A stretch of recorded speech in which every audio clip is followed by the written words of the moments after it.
How are you going to protect yourself from inflation? So, the average American is not heavily invested in the stock market.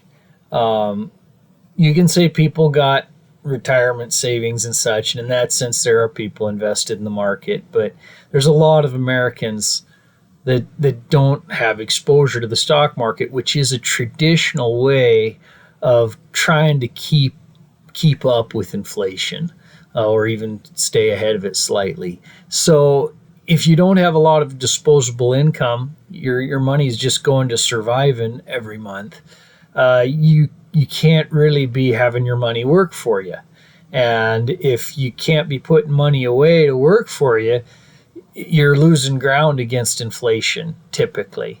And so then you're reliant entirely on your wages keeping pace with inflation. And we've seen wages in relation to inflation be pretty stagnant for quite a while now, a couple decades really. And so the question then comes up, okay, well, you can't invest if you don't have money to invest, and that's true. The other thing that comes up is, in order to invest in the stock market directly, let's just say the stock market. We'll just stick with that for now. You have to be an accredited investor. And typically that means you have assets of about $1 million. There's some specifics to it. I've looked at them. I just can't remember them off the top of my head. There's the single versus married jointly total assets. But you've got to basically be up around that dollar amount. And so anytime you want to make a stock purchase, you've got to do it through a broker, because you're not accredited and he is. I mean, or his firm is, or however you want to look at that. Now, some people say, well, I can just go on Robinhood and, buy stock that way. Yeah, but Robinhood's a broker.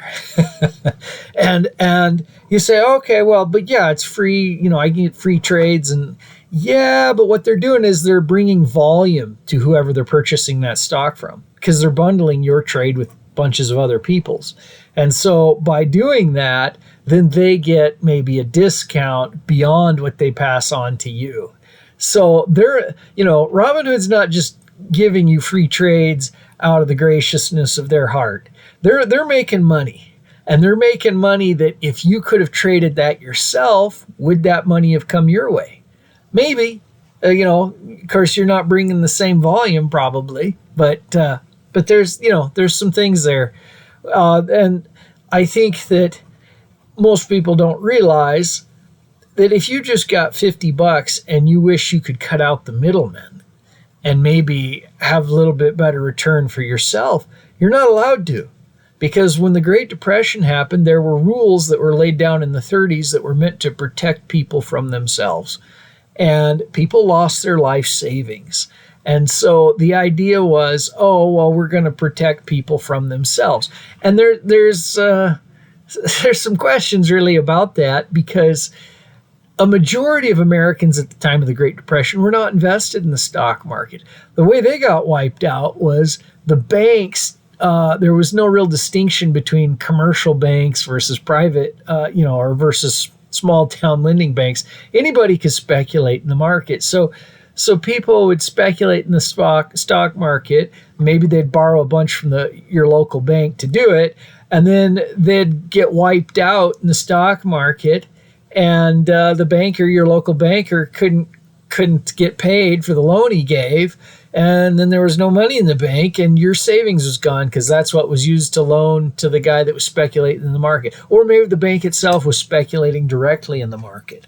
And so they put these rules in place, say, well, we got to protect the non-sophisticated investor from himself because he doesn't know what he's doing. But a majority of Americans weren't in the stock market. That's not how they got harmed. So there's some real questions there. But anyway, if you want to buy a traditional security that's regulated by the Securities and Exchange Commission, and I believe it applies to commodities as well, you've got to be a broker.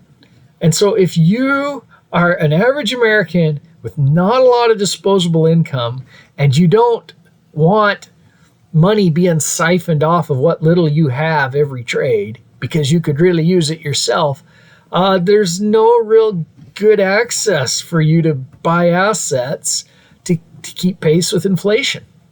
So that's another argument for digital assets. But again, with digital assets, they're going to be regulated by the Commodities and Futures Trading Commission. And so then you're kind of left with utility tokens, which is a type of digital asset, which, if we can get some amendments made to the market structures bill, you might be able to buy from a local company, and that at least kind of hedges your costs. Big companies like, say, an airline, they hedge their fuel. They work out an agreement with the oil refinery, and they hedge their fuel, and they say, we think oil prices are going to go down in the next 6 months. And the oil company says, well, we think we're going to go up. And they negotiate back and forth, and they meet in some middle ground, and they pay their money, and then they get 6 months worth of fuel deliveries at that price.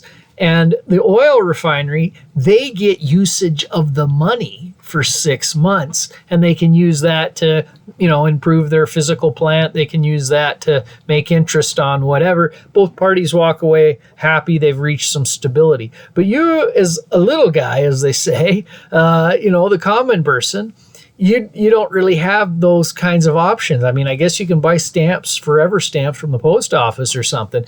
But if you have utility tokens, you could pre-buy from a company that you make purchases from, and then you can, depending on the company and what deals they've worked, you then can come back 6 months later and make your purchase that you need to. And inflation's certainly gone up in 6 months' time, and so you can kind of hedge a little bit. So there's some things like that. Then also too, if you say after a while, well, I don't think I really need to buy anything more from this company. Well, with a utility token, you can get out of it. You can say, I'm going to sell this to some other customer that does need it, that does want this token because it's useful to them. And so there's some real values there to utility tokens.